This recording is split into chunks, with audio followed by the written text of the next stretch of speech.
And what about the long-term effects of the radiation for Japan and the neighboring countries? Well, in health terms, it's very unlikely that anybody is going to suffer any direct health effect from this. Excuse me. Excuse me. Excuse me. Excuse me. Okay, let's debunk RT one more time. And this is straight from the NRC FOIA documents pertaining to Fukushima, where Chairman Jaxco, Jim Wiggins, and an unknown male participant are having a conversation here.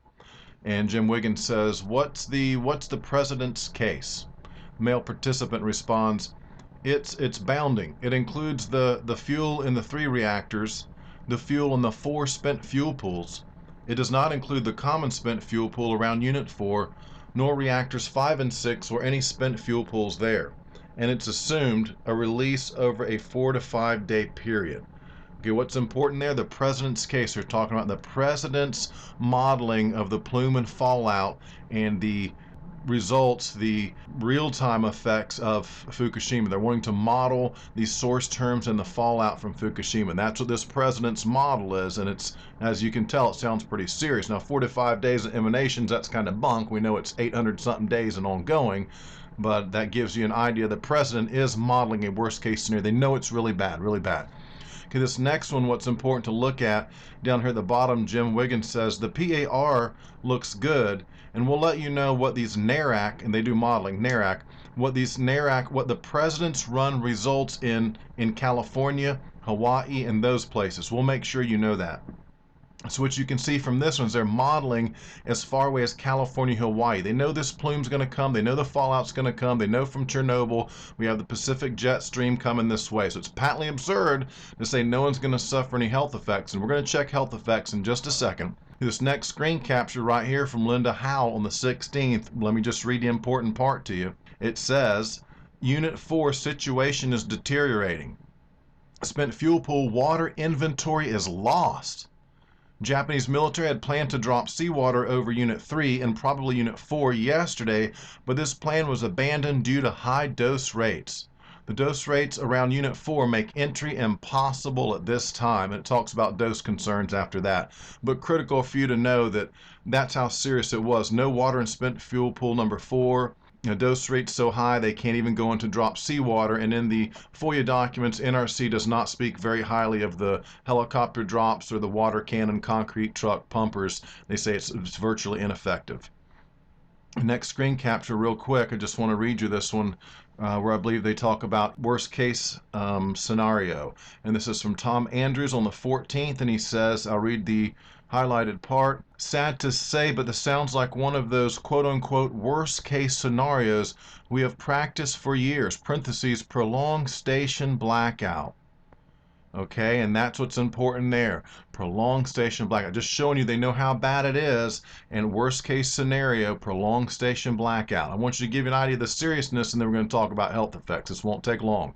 Next screen capture, Margie Gonzalez. And this screen capture is a really awesome one right here. It gives you great insight as into, even with the redaction, okay, it still shows you. I'll read the important part that's highlighted. I couldn't sleep again last night.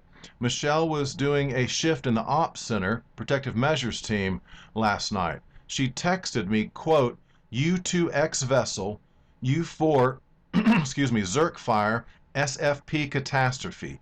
U2, let me repeat that quote, U2 Unit 2 X vessel, that means containment out of the vessel. Unit 4 Zerk fire, spent fuel pool, catastrophe. In other words, that pool has caught fire. And I mean, what can I say? The first one says there's no water in it, water's lost. This one says it's caught fire, Zerk fire, catastrophe. And then it says outside of scope, there's 2 block redaction sections. You, again, go figure out what's in there for yourself. We kind of already know. It's really, really serious. Okay, next screen capture. Now let's talk about their modeling of doses to children. Mr. Zimmerman, yes, and just to throw a value at you to let you know why the concern is so high is that Transamerica model guy from Scott out is talking 4.5 REMS is a thyroid for infants in California. Chairman Jaxco, right. Okay, so we're talking about 4, and again, these are usually modeled on like 4 to 5 days. They're very conservative. Next screen capture, here's one I recently did a video on. I'll read the highlighted important section. PMT, Protective Measures Team, identified need to update the source term for modeling. A Melcor Trans-Pacific model needs to be worked. Shows about 4.5 rem iodine to children. Interagency agreed on a model last night. We have requested NARAC to make changes showing 70% core damage versus the 33 damage assumed previously. We're trying to ensure that the over-conservatism errors in the 4.5 rem does not get issued. Okay, in other words, they've been very conservative thus far in their modeling, and even with that conservative modeling, they're showing 4.5 rem iodine to children. That's a trans-Pacific, across the Pacific, and that rings true with the one we just talked about in the previous screen capture, about 4.5 rems to children in California. Okay, so we're talking about real-time modeling of doses and effects to children in America. Okay, next screen capture. I'll read the highlighted section. He says, in Alaska, up to 35 FAR rem for a 1-year-old child projected thyroid dose. And that's for a northeast wind, and also up to 6.4 in Alaska for the thyroid dose for the 1-year-old for an eastern wind. And in Midway, if the winds are from or to the east, would show a dose up to 4.9 rems to the thyroid for a 1-year-old child. Okay, that's what's important to understand. And even though some of these, they know they might not be entirely accurate, we're seeing some real numbers you can sink your teeth into and look at these numbers, and they're very conservative.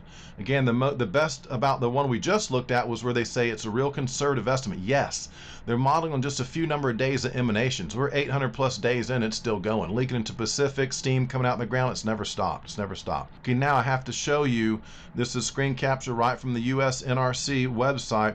Dose equivalent to an embryo fetus is 0.5 rem. 0.5 rem, if you work at a nuclear power facility and you're a pregnant woman and you receive 0.5 rem, they send you home. You cannot get more than that. And so if you look at these doses, 4.5, 35, 4.9, 6 point whatever, you can see that if a pregnant woman is in the rain or gets affected by this, this is very serious. And the unborn child is developing cells at a higher rate. They're very susceptible. This is really serious when you get any rainwater warnings, when France did. Okay, and they're farther away than us. Okay, my next screen capture, really quickly, I'll try to read you the important section. And this is from a fatality index study from Mangano and Sherman, and this was updated later to reflect even more deaths. But I'll read you the first number and then I'll give you the second updated number. And it says U.S. health officials report weekly deaths by age in 122 cities. About 25 to 35% of the national total. Deaths rose 4.46% from 2010 to 2011 in the 14 weeks after the arrival of Japanese fallout, compared with a 2.34% increase in the prior 14 weeks. The number of infant deaths after Fukushima rose 1.80%, compared with a previous 8.37% decrease. Projecting these figures for the entire United States yields 13,983 total deaths and 822 infant deaths, in excess of the expected. And this rings true with the Chernobyl study as well. And I have a video titled Body Count Fatality Index Study Review, or Analysis of Fatality Index Studies, and I'll link to that when you guys need to look into that if you haven't seen it already. Okay, next screen capture real quick is from Sherman Mangano.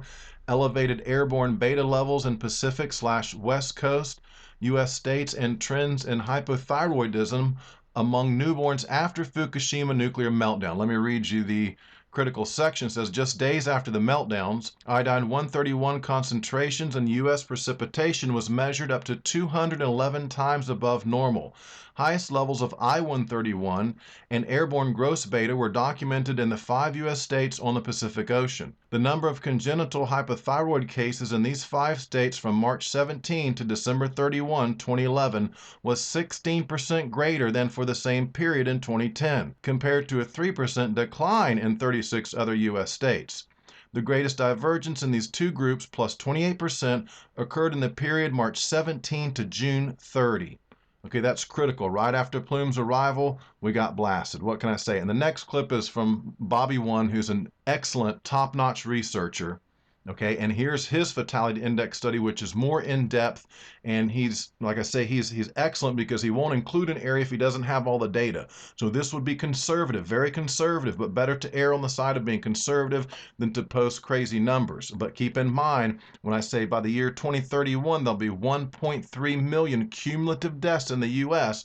This is an estimate, but again, I would look to you and say this is going to be a conservative estimate. Just like in Chernobyl, we know they say not very many people died. Well, there's estimates that are on file in New York Annals of Science that are 900 plus thousand from very reliable Nestorenko Yablokov study. And then now we have these reports coming in from Fukushima. So this guy on RT to say that there'll be no ill health effects to speak of. And for RT, furthermore, to continue to promote this kind of bogus propaganda, for me, RT has lost all credibility.